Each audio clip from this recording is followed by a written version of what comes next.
Hello, everybody. I am Robert Aducci, and I am here with Tim Brown, and we are on our new show, Ulysses Worlds, where we're going to talk about all everything we've been up to over the past week, across all of our products, and what talk about what we're going to be doing in the future and how things are going. How are you doing today, Tim? I'm good. I'm good. Oh, sunny and warm. Kids are in the pool right now. Yeah. Not physically, not visually, but you may hear him. Yeah. Um, so today we just put out a new article, actually yesterday, that was kind of a continuation of something we've been doing, the Stay at Home and Play initiative, where we are trying to get content out to people to, a lot of us are stuck at home right now, and so we wanted to get content out to people to play our games online. And one of the ways we did that was with the Dark Eye, and we kind of gave some products out, pay what you want. We also gave some resources on how people can learn to play that game online, and we just did the same thing with Torg Eternity. But we'll talk about that later in the show when we get to the Torg section, and that'll also tie in to our special guest. Yes, yes. So, a lot of conventions have been kind of going online recently because of the same stuff we've been talking about. And so this weekend, I think, oh no, it's in about 2 weeks. Tabletop Events, their Con of Champions, is online. So if you guys are looking to play some games, I saw there was a tour game and some Dark Eye stuff up there. So if you're looking to play some games, go check that out. It's at tabletop.events.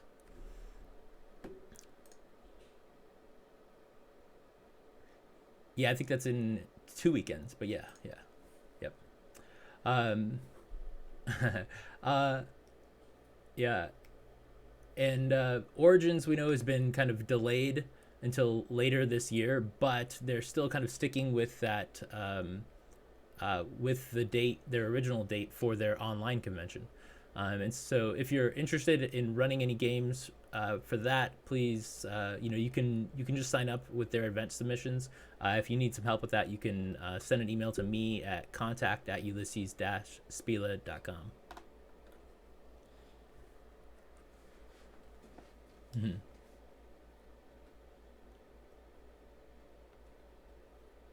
Right, right.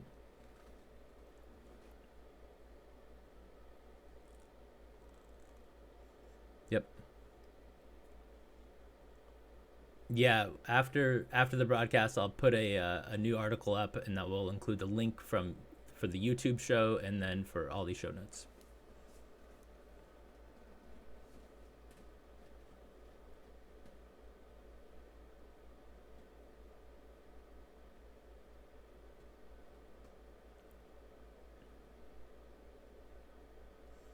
Yeah, we were planning on a lot of great events at Gen Con. Hopefully, those will still happen. But that yeah, and that includes some Myth Dawn of Heroes playtests, and as well as Myth Tales of Legend. Some more content for that. And regardless of kind of whether Gen Con happens or not, we're still gonna get that content out to people. We've got a few ways that we've been considering um, and able to get people to play virtually if we have to.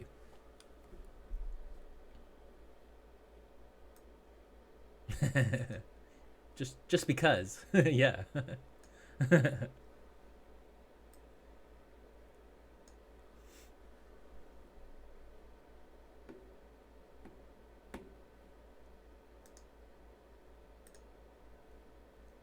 Definitely. So let's get into it with our individual lines. The Dark Eye. So just wanted to mention that the Magic of Aventuria products are now in the warehouse and they're for sale. They've been selling, so you can find those at the Ulysses website at ulysses-us.com, and then you can get the PDFs at drivethroughrpg.com.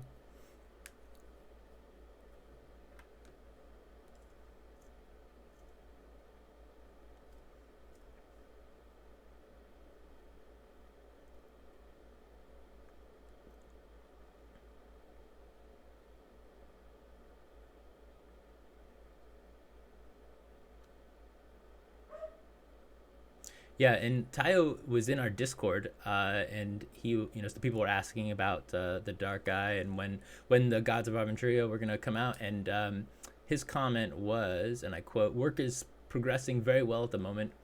We won't have an announcement date until we reach a more specific point in the process. So we're still a little bit away from an announcement, but things are moving."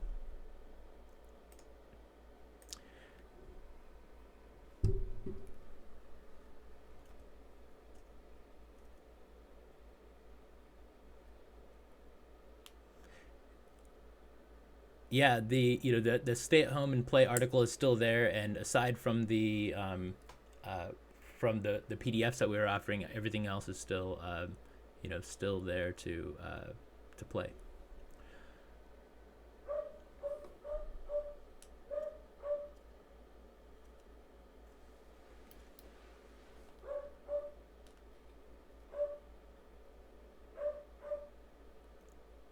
Yeah, so you've only got 3 more days for that. So go ahead and go support your creators and help them out.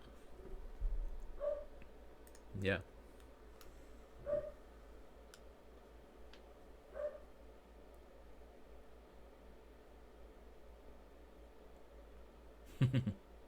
For sure. I have not seen any new announcements for the Book of Heroes, the Dark Eye computer RPG, but if you want to find out more information about that and you can see some of their trailers, you can check them out at wildriver.games.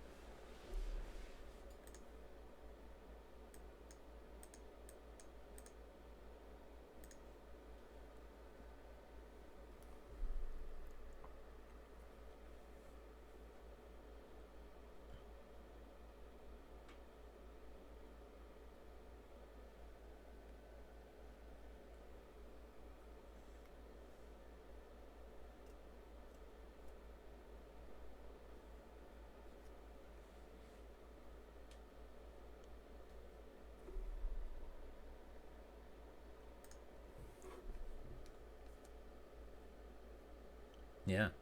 And onto Fading Suns. So if you're a backer, there was an update that had the PDF manuscripts, and they're still accepting feedback on those. So if you find a typo or something seems amiss, go ahead and go to that update and leave a comment there, and Bill will make sure that gets included. Uh,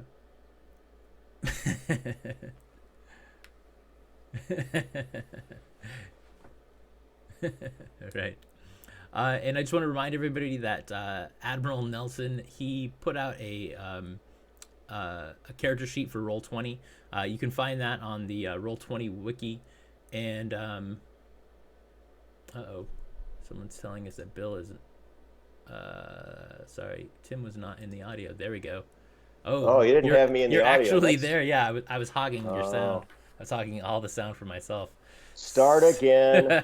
Start again. Sorry about that. Oh, I missed the comment in the stream. I'll take Uh, the. That's my fault. My fault. I'm so busy trying to look at the Engineering notes. is always a trouble spot, right? Yeah. So we're just gonna continue on, and if I didn't say it, it must have not been that important, huh, Tim? It's okay. It'll be in the show notes. You can go catch everything in the show notes. So, including my typos that Tim said, anyways. uh, so, uh, onto the more Fading Sun. So you can get the character sheets for Roll20. Admiral Nelson made those, and it looks fantastic. It uses the new character sheet, so that seems pretty cool. You can also get a printer-friendly version of the character sheet if you want to print one out. It's just black and white at in our download section of ulysses-us.com. And there are, we've got a ton of streams. We just finished up the Annals of Antioch streams, which you can check out on YouTube. And then JM is going to start out a new stream. I don't think he's starting one tonight. But I think next week they're going to start a brand new stream, or might be continuation of an old one. I'm not sure exactly what they're doing. Okay. But Bill and Andrew, Bill Bridges and Andrew Greenberg, they have continued their Heretical Musings show. That is every other Tuesday at 2 p.m. and it will be this next Tuesday. So if you need some more Bill and Andrew, check it out. Who doesn't? Yeah, of course. And if you need some more of Robert, of course, he did the character creation sessions for Fading Suns. He created his Hazat Noble, his psionic martial artist. And if you want to catch that, that's also Grab Bag live stream on Mondays, Wednesdays, and Fridays at 11 a.m. Pacific. Yeah, I'll probably create some more Fading Suns characters to go along with that Hazat Noble. Cool. Sounds great. Yeah. On to other lines. We certainly have more to talk about with the Aventuria adventure card game. We don't really have an update here to speak of, but we have all the next round of Aventuria products and modules that are ready, getting ready for publication.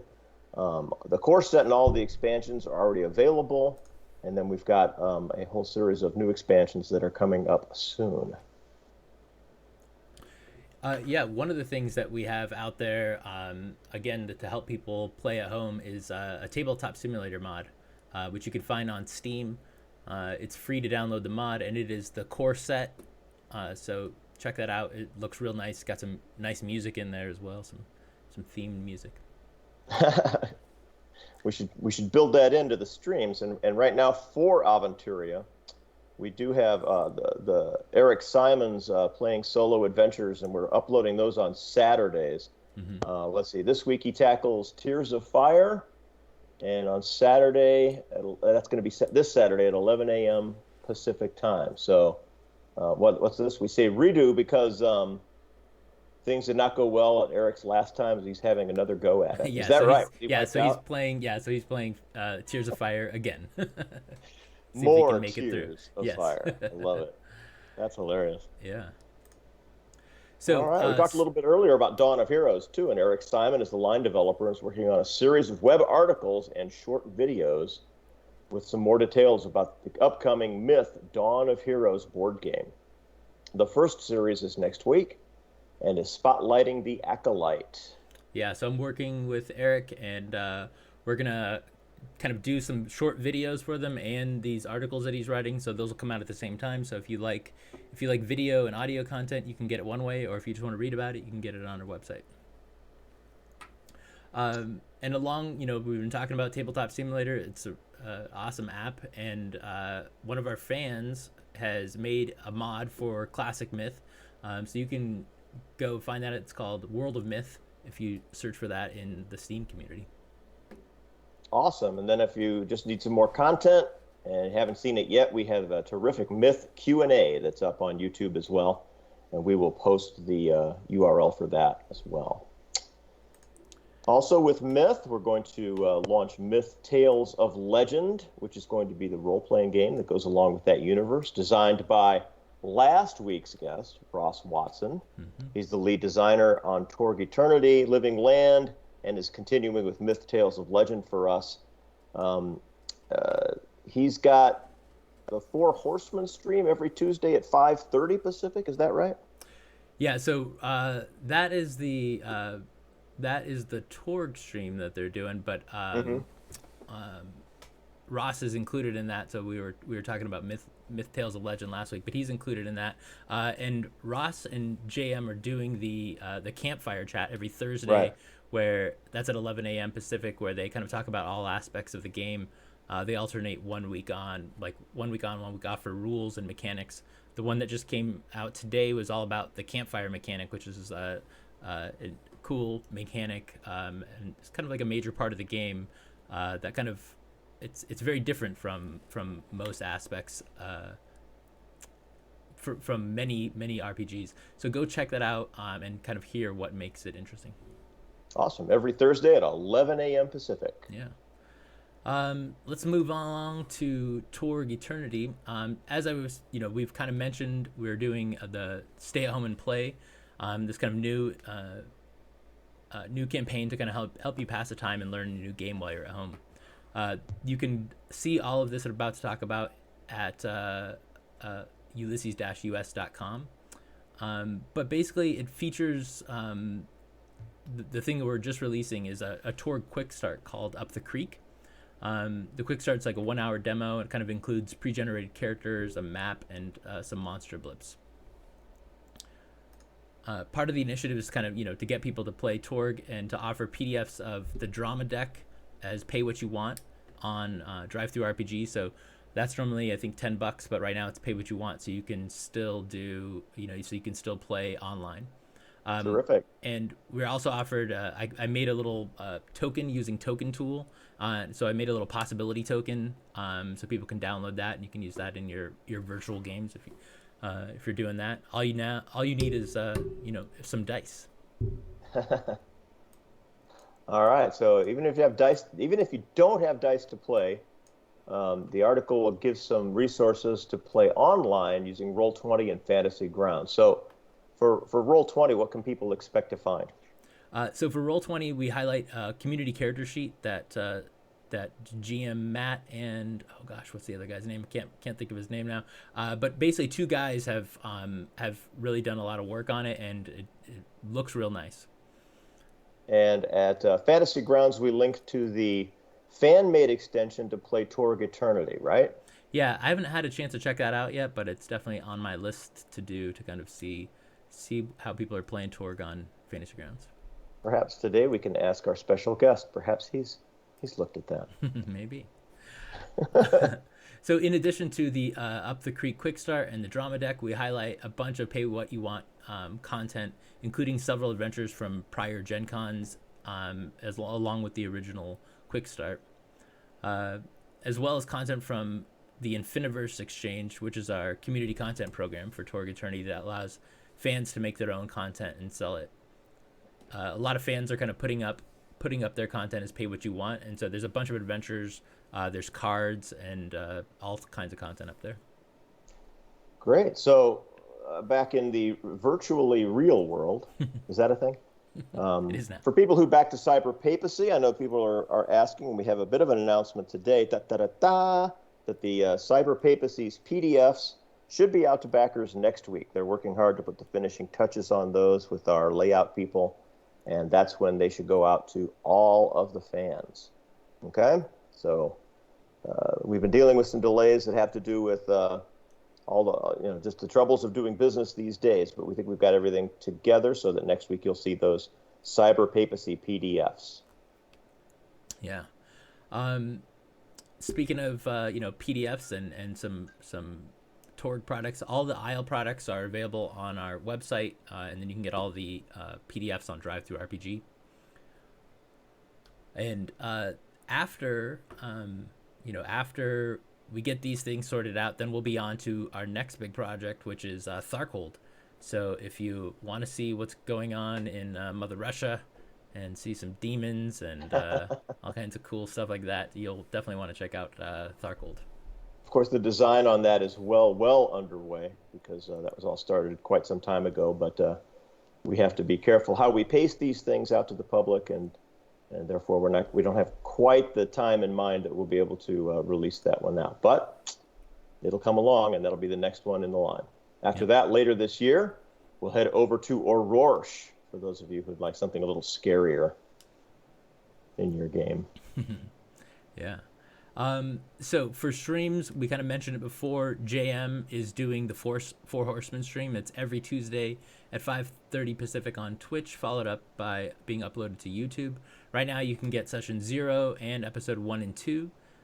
This is the game that, GM by JM DeFogie, and features Ross Watson, one of the Torg Eternity designers, as a player. Awesome. Also, Robert did a walkthrough of the Up the Creek Quick Start, the one we just talked about a minute ago. Mm-hmm. We got through scene 1, which included details on how to perform the usual mechanics of checks and combat. And we'll get through the next 2 parts tomorrow at 11 a.m. Pacific time on the Ulysses International Twitch channel. So we'll give you a link to that for some more content there that's coming up even tomorrow. Are you ready for that? Yeah. Awesome.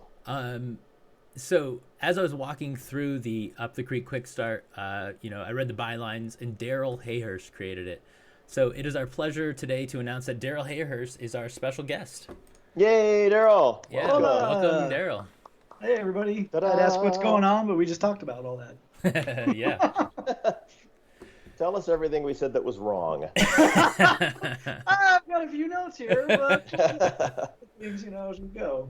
We all know that situations are fluid, and Yeah, so looking in the chat, it looks like there's a question that says last year's Gen Con adventures, I assume, still need to go up. Is that what happening? we always try to do. Here's our goal is usually to get those adventures up right around the next Gen Con. Okay. So don't expect us to make any efforts to publish those until, this Gen Con. That's when we'll start like, okay, whether it's going out as a PDF or whatever format makes the most sense, that's when we'll try and get it out to people.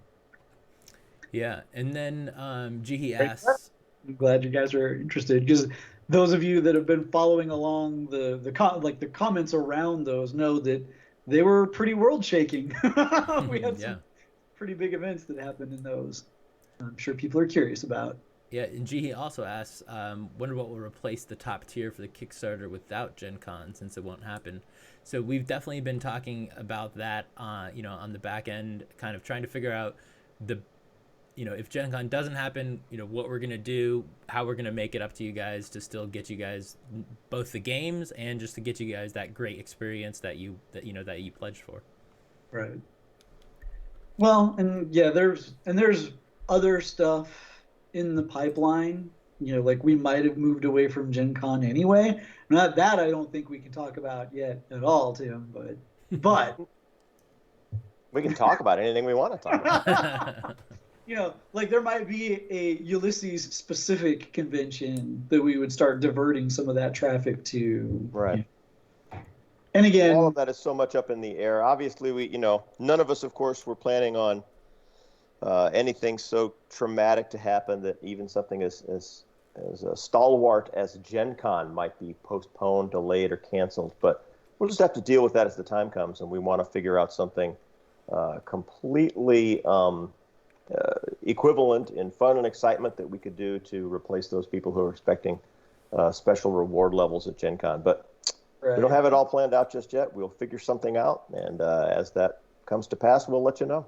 And even if Gen Con is happening, because we're plugging along like it is, and because of your own situation, you're a backer and can't attend Gen Con, we'll find a way to make it right. Yeah, that's right. We care very deeply about people getting back, for what they put in. So one way or another, we got your back. Yeah. Definitely. And let's circle this back around. We already started asking questions because they were there, but let's circle it back around. And if for some reason someone doesn't know who Darrell is, so Darrell has worked on a ton of Savage Worlds stuff. He worked on Savage Worlds Codex Infernus. He's done some Savage Rifts, which I am a huge fan of. He's worked on Ampere 3. And for Ulysses, he's worked on Wrath and Glory, and of course, far too many Torg Eternity products to list since he was the line developer for a while. So Ampere 3 and Ninja Second Crusade were from Third Eye Games. Some of my freelance work with Eloy La Santa. Nice, yeah, good people. Awesome. So we brought on Darrell to talk about this Up the Creek product. Up the Creek is this quick start that we just put out. So tell us about Up the Creek. How did that come to be? Yeah, so first I laugh every time we say the name because I proposed the name as a joke and when no one said no, I'm like, awesome, let's do this. So we talked about I do work for Savage Worlds too, and Shane had warned me. I was going to be in Germany to do some conventions, and Shane had warned me, and he's told stories where demos for role-playing games are very different in Europe than they are here. Like here, you do a convention demo for an RPG, and it's a 4 to 6 hour game slot, and that's the expectation. There, it's 30 to 60 minutes is the expectation. And if all your materials are for that 4 to 6 hours, and it's like, okay, you got 30 minutes, go, it can be a surprise. So on my way there, and no one told me what to prepare for specifically, So I wanted to make sure I was ready to run those shorter slots if I needed to. And I sketched the notes for what would become Up the Creek. It was basically a 1-hour demo. If you've played Torg, you know it's not a light game. So trying to, get a Torg experience in 40 to 60 minutes and still be true to what Torg is, it's a challenge. But what's cool is it worked. And so, like, through the crucible of those various demonstrations at, different conventions, I had all these notes. And then they wanted a quick start product to go with the German language Kickstarter that they were making. And I'm like, well, I mean, I've got it. I've run it like 100 times. It's ready to go. Let me just write it up as a PDF style product. And then it's written in English for them to convert to German, but we also had it in English, and that was why we released it. I'm like, well, we've got it. The product no one asked for, but hopefully everyone needs. Yeah, I've only played Torg. I'd only had the opportunity to play it once. Luckily, it was with Bill Slavicsek, so I think I was in good hands. But yeah, yeah, get better. Yeah, like if you're with Bill or with Greg, then yeah. Yeah, and so so I'd played that, and so I'd never really run it, and so reading through the quick start was really helpful. I just love all the advice you give. Like, you a lot of times you're like, oh, you could do this, but don't tell them this yet because it doesn't come into play till later. And so, like, that kind of stuff is super helpful, because I know when you're first running a game, you're like, oh shoot, like I need to front load everything, but you don't really have to. Right, yeah, GM's got enough to do, and this was one of the conscious design choices that Shane Hensley made, with Torg Eternity in general, is we want to make it so that we're not piling all this work on the GM. You want to spread that around as much as you can, so the GM can have fun too. Like, players have got to have fun, so does the GM. And what we tried to do with the entire day one product was layer it on just like this. And this is like a much more condensed, intense version of that kind of day one experience, where, like, hey, GM, you're brand new at this. Let's layer this on. Your core thing is you got to make a test. Once you learn how to do a test, it's super easy. We'll step you through it. We'll hold your hand. Okay, now let's add a layer. Here's how to do damage. Now let's add a layer. Here's how the drama deck works. Now let's add a layer. Here's how dramatic tasks work. Boom, boom, boom, And by the end of it, like, it's literally, it takes about an hour to get through. Okay. But you learn a lot, Sweet. And we also introduced the story elements, so that what a Storm Knight is and how the possibility wars function by the end of it. Yeah. So it kind of sounded like your goal is to kind of have a nice, concise session for both new GMs and new players. Do you think you succeeded with this product? Yeah, I mean, it works for me.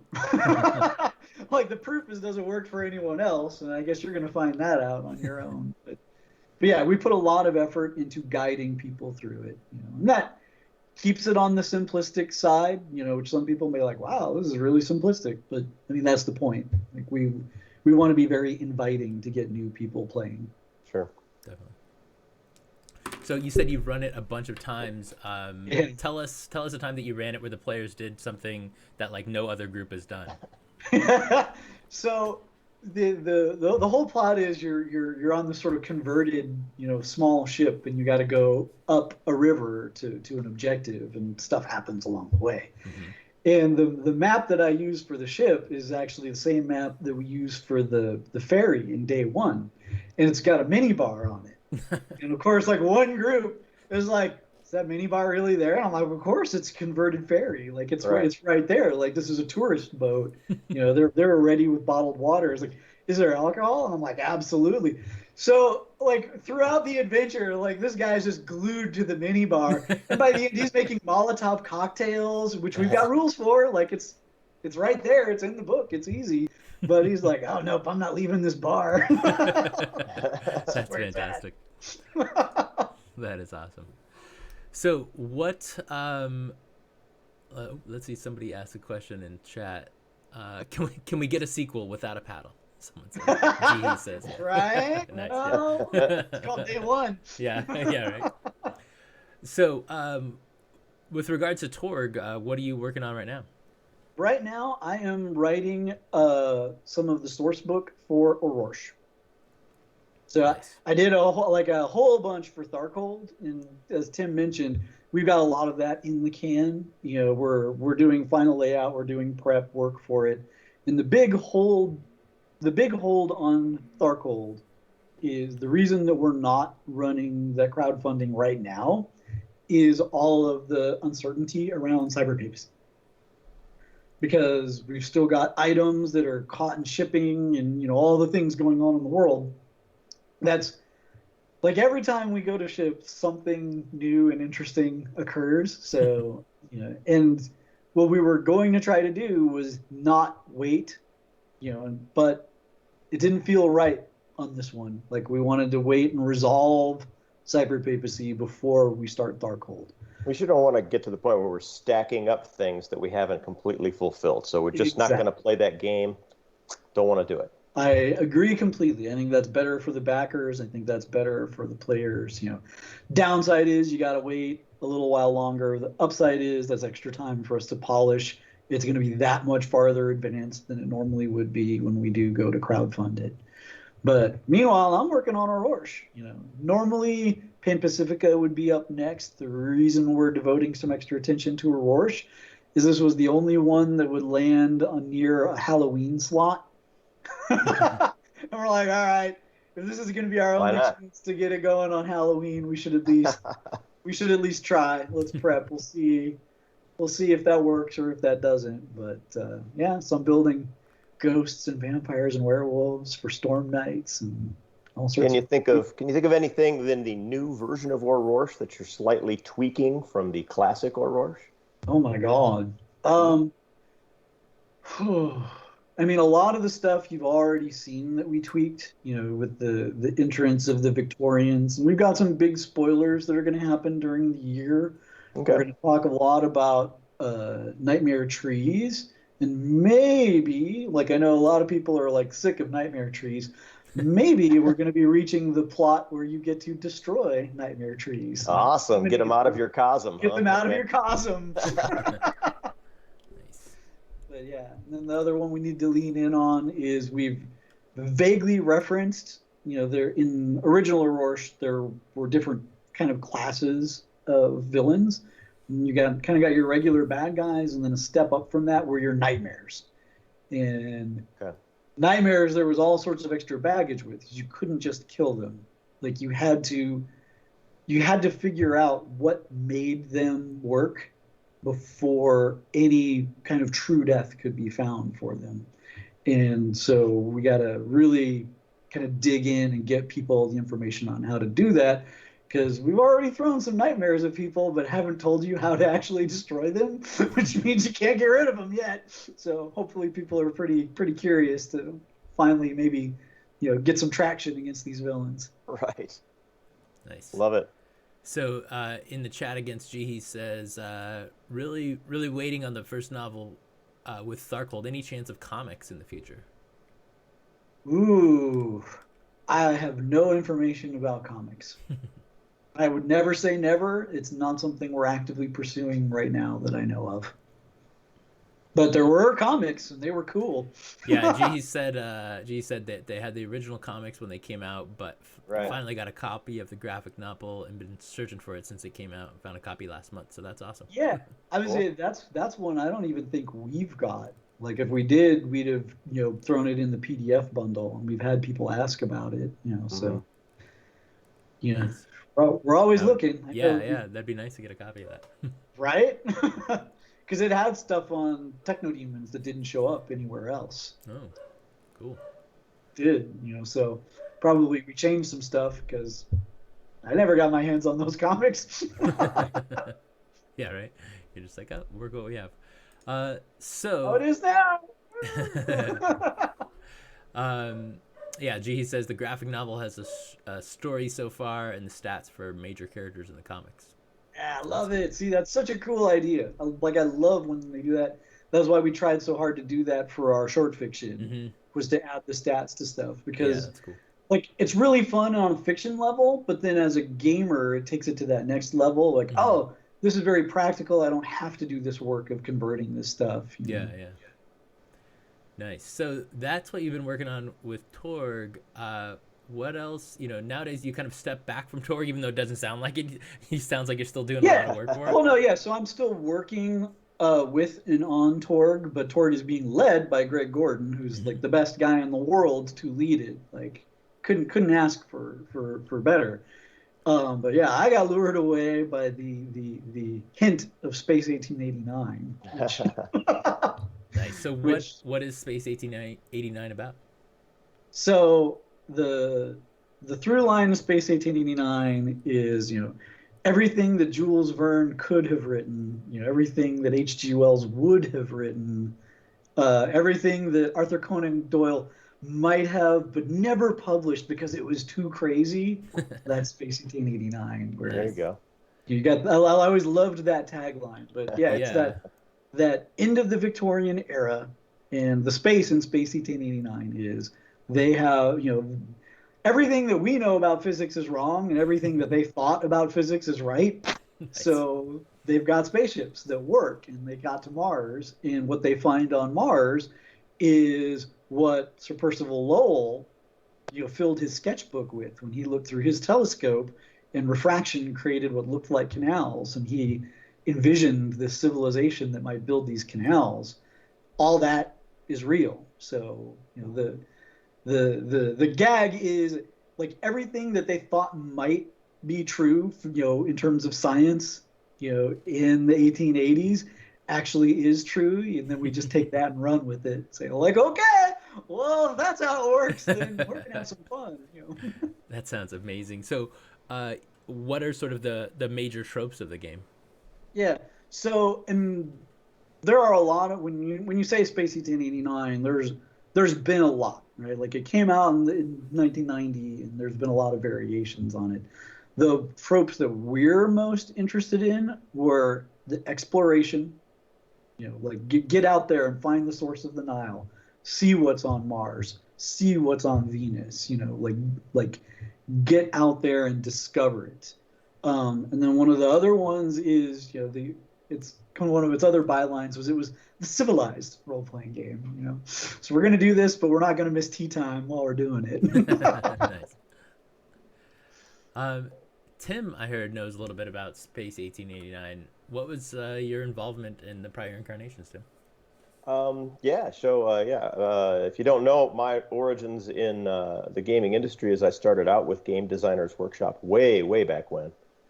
And it actually worked there quite a long time on things like Traveler and Twilight 2000 and Alzheimer 2300 games. AD. And then Frank Chadwick, who was a good mentor and really helped me get my start in the industry, who he had envisioned Space 1889 and was really driving that as a new concept. And he drug in a lot of the creatives at Game Designers Workshop at the time, and we started doing brainstorming sessions to sort of round out what the game was going to be. And if the original game, of course, was not only a role-playing setting, which was created, and we created adventures for that as well, but there were board games as well to demonstrate other things going on in the game. One of those was Sky Galleons of Mars, a terrific tabletop board game for fighting with the liftwood boats and other flying ships flying around Mars. And One of my favorite board games of all time. awesome game. I'm so glad I got to work on that and contribute to that. It was a ton of fun. And yeah, the entire Space 1889 universe was sort of conceived by Frank and then polished a bit and added to by some of the rest of us around GDW at the time. And yeah, it was just great fun. I mean, it was one of those games where if you can imagine working at a role-playing game company that's just got a lot of different games going on, there's always new ideas coming up, and you get fairly jaded. And sometimes a new idea is like, yeah, okay, thanks for sharing your new idea. When Frank shared around the idea for Space 1889, everybody in that building wanted to drop whatever they were doing and work on that instead because it was just that much fun. It was so evocative and imaginative. It had a historical aspect. It had the fanciful, the ether flyers and flying through the ether and all this other stuff, the liftwood boats, and and it would have been the very first thing we ever did that sort of had kind of a pulp feel. So, everybody was in, including me, and I did as much work on Space 1889 as they would let me do. So thanks, Frank, and I hope we get to do more things with Frank Chadwick. Right? Space 1889 going forward. Mars we'll needs see how that steam. goes. Mars needs steam. Huh? Nice. Exactly. So, Darrell, Tim just kind of talked about, some of the reasons why they all love Space 1889. What kind of drew you to the project? Oh yeah. So when Sky Galleons of Mars came out, and it's this beautiful box with these wooden ships flying over Mars, blasting the heck out of each other. Total buy, and I loved it. Loved everything about it. And that meant, if there was a Space 1089 product, I grabbed it, and then would try to force my friends to play, and they would be like, But yeah, it was kind of one of my first big loves. And it was interesting because it came out around the same time as Torg, and Torg was the other one that I had that interest in, but had a hard time getting traction for. And so, we got to convert on Torg Eternity. And then when Tim mentioned the possibility of Space 1889, just like you were saying around the old office where you drop everything and you're like, that's it. I'm like, oh, what could, I'd never leave Torg for anything, Space 1889, except that. That's the one, Nice. So in the chat, Padre says, curse you. My wallet doesn't need another RPG. And Jihi says, is 1889 coming this year or next? I need to prepare my wallet. Yeah, no, so it's definitely, here's what I can tell you. It won't be this year, right? We're very early in the process on this. So the great thing about it, behind the scenes when we were redoing Torg Eternity, we were taking our time to get it right. And in Torg Eternity's case, that was 2 or 3 years of development time. And originally, I didn't even want to announce that we had Space 1889. I wanted to let it kind of drift behind the scenes, and we would generate interest later when we were farther along and ready. Some things came up to where we had to at least admit, yep, we've got it. That's us. So it's all right, well, we'll talk about it now, and I can talk about what I'm doing with it, with the caveat that we're early in the process. We've got a lot of writing to do, a lot of play testing to do. I'm farther along than I think most people, including myself, would have expected, but it's got to survive rounds of play testing. It's got to survive, quite a bit of input still. And there's a lot of production that goes in behind the scenes before we're ready to crowdfund. So, I would even think even next year is optimistic, and that's why we're not going to try and put a date on it. So save your money for Torg, everyone. It's okay. Cool. You got a little while, but get ready. You got a little while, right? Watch this space for more news. There you go. Yep, for sure. So what are some of your inspirations? But I don't mean the old stuff that it's sort of based on. What are your sort of some of your modern inspirations for this? Well, and what's interesting is I actually think the old stuff is what's most inspiring about it. Sure. There are modern takes. So I think the closest you'll see to it is the John Carter of Mars that Disney did. It's a very different type of Martian story, but that same the 1880s really comes through on that, and the strange Martian technology and the landscape and all that. That's closer to the spirit that we're going for than most things that you'll see. But almost all of my influences for it are going to be older. I'd say if Kipling did it, or it's based on Kipling, boom, you're in. The man who would be green. Yeah, right. There you go. Well, that's fantastic. Stealing that. Well, one thing that's just when we were creating the materials for Space 1889 back in the day, and again, I give Frank Chadwick full credit. He's the guy that dreamt all of this up. And I think at the time, even though we didn't really realize it, in creating Space 1889, we were creating the very first steampunk setting. We didn't call it that at the time, but I mean that's what it is. It's got had no name at that time. Yeah, it's got steam power and that whole pulp feel, and it's just all of that stuff sort of coincides with what's going on in Space 1889. So I always feel good when I see steampunk characters walking around at Gen Con, because I think, that sure looks like Space 1889 to me. I love it. Well, and that's a good point, and this is something that I've been kind of working on behind the scenes, is where steampunk has diverged from Space 1889.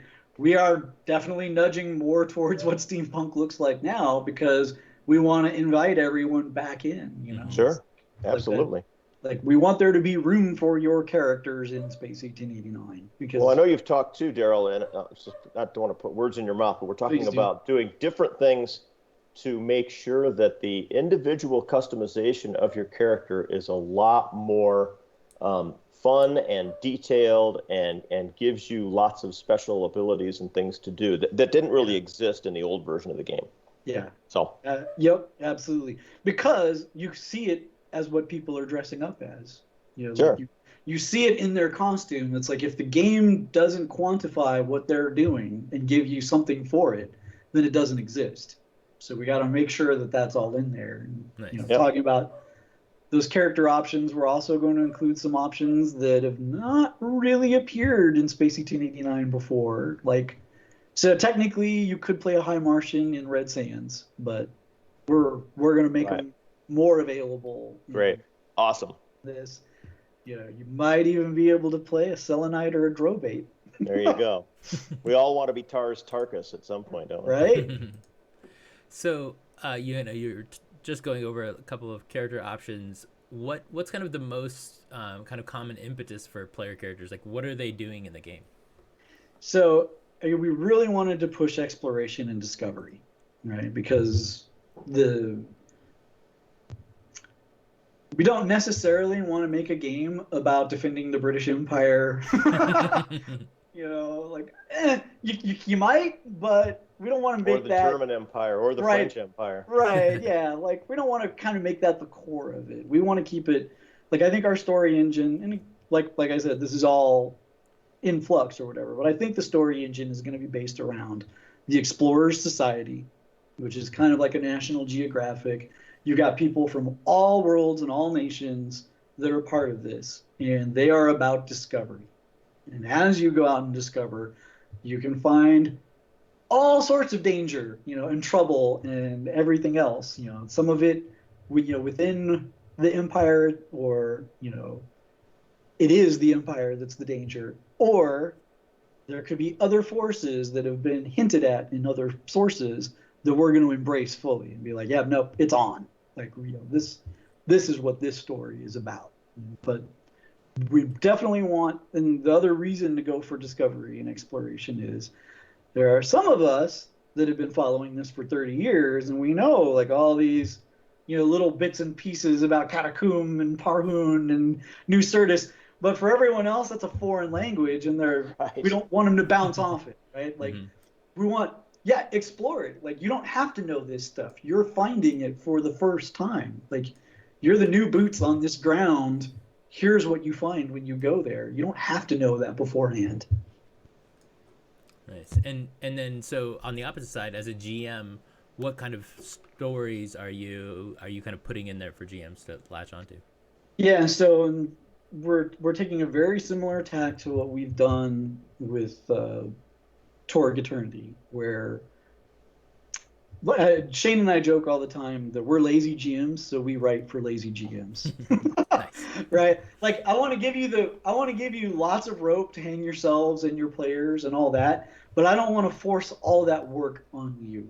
I don't want to say, well, here's a framework, now you go fill it. It's that's my job. That's what you pay me for. And you don't have to use it. I'm going to give you all sorts of opportunities to go left, right, or other. But if you need that support, it's going to be there. So here's our adventure that takes you to Mars. Here's our adventure getting there. Space, we're going to do a lot more with space than we did. Space is not that empty in the world of Space Awesome. 1889. It's not just ether vortexes and things like that. It's like, no, there's a lot going on out there. Just getting to another planet is a thing, and we've got solar system maps that you'll be able to move on, to pick your orbital track. I'm not going to go quite as hard science. I've got a friend, he now works in Germany. Phil Eklund is his name. He's an actual rocket scientist, and he also does games. And he did a game called High Frontier. And it's got these great orbital tracks and how much energy it takes to get to different planets. And it's pretty realistic. It's a handful, right? But you learn quite a bit about orbital mechanics.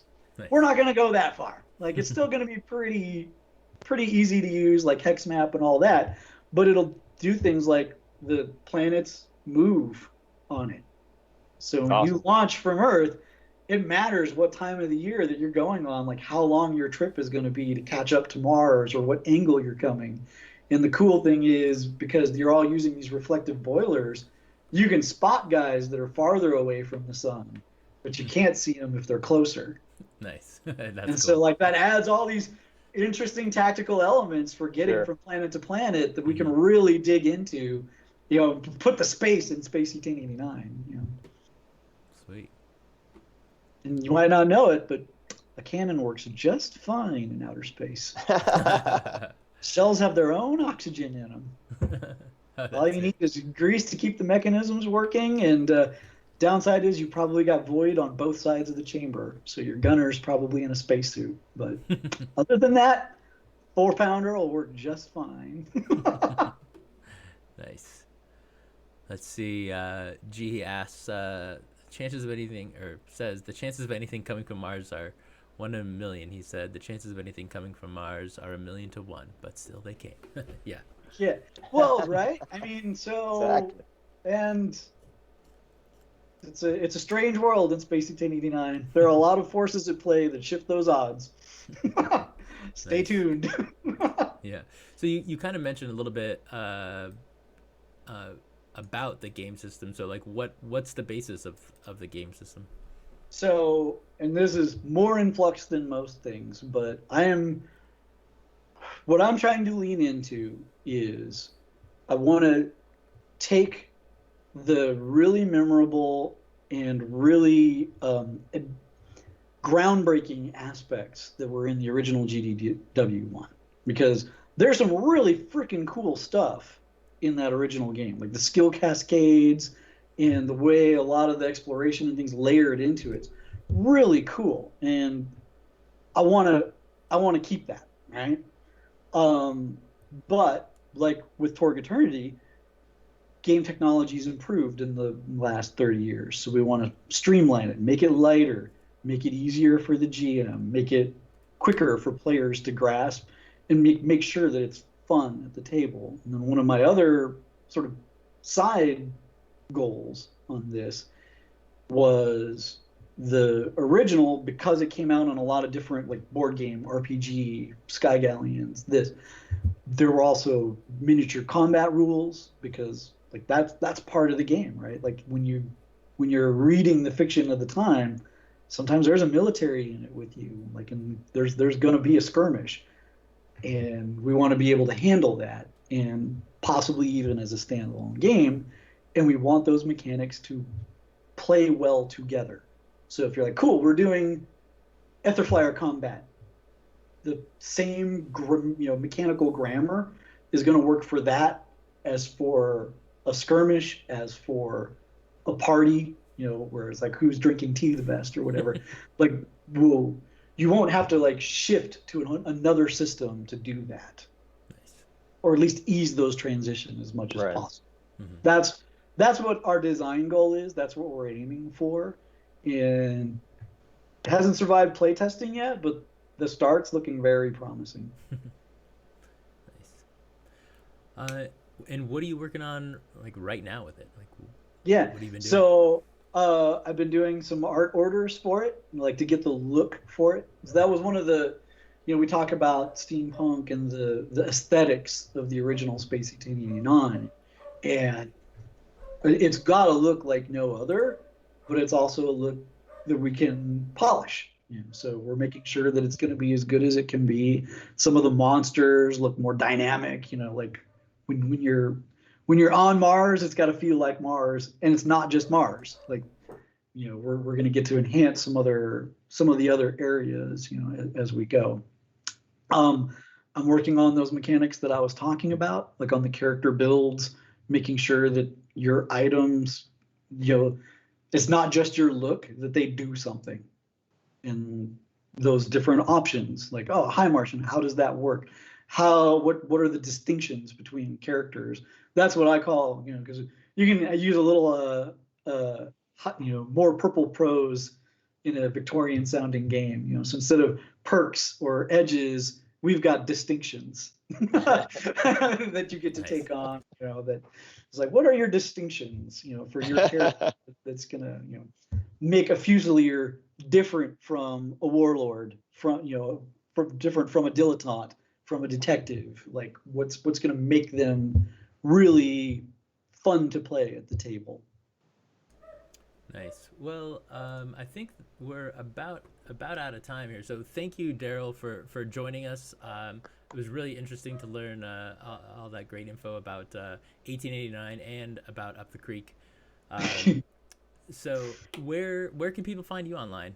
Or are you one of those hermits who are not online much, like Tim? I'm a man of mystery.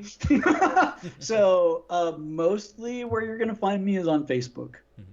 So like posting to the Ulysses International Facebook page, odds are very strong I'm gonna see it. If it's something that hits where I live, I'll probably reply to it. Don't hesitate to try and friend me. I might not friend you back, but that's okay. Doesn't hurt to try. I'm not offended. Yeah, and if you've got followers on, if you've got your followers thing on, then people can still follow you. And so I do. Like, right. I try to leave that on. That's and what's funny is while I'm doing real stuff, like right now where I'm doing all this design work, I will not be saying as much because it's like, well, I'm working. But when we get farther along in that process, that's when I'll shift gears and there will be more messaging coming out and more fun stuff for me where I'm like, okay, I'm far enough ahead, I can start messing around again on Facebook. Nice. That's 90% of where you'll find me is there. Mm-hmm. Cool. Well, again, everybody, thank you for watching the Ulisses Worlds show. We've been having a good time with this, and I feel like we're gonna keep going. Actually, we got a little announcement next week. We're gonna start doing this earlier. I think 9 a.m. Pacific. That way we can start getting some of our German coworkers on here, because 2 p.m. Pacific is not a good time in Germany. Great for me. So watch for the show starting earlier. And if you like the show, please follow and subscribe to our channels, both Twitch and YouTube, and turn on those notifications so you don't miss anything. Yeah, and be sure to ask for the show that I want to be on, which is Old Men Talk About Old Games. Yeah, we were just talking about that. I think that's gonna happen soon. Yeah. Dibs. I want my share on that one. Nice.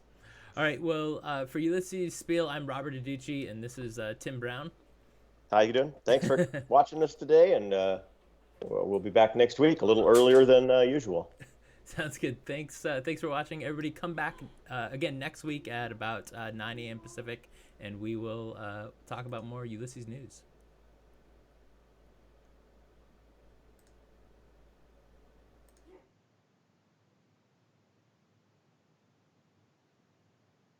And we're out. I can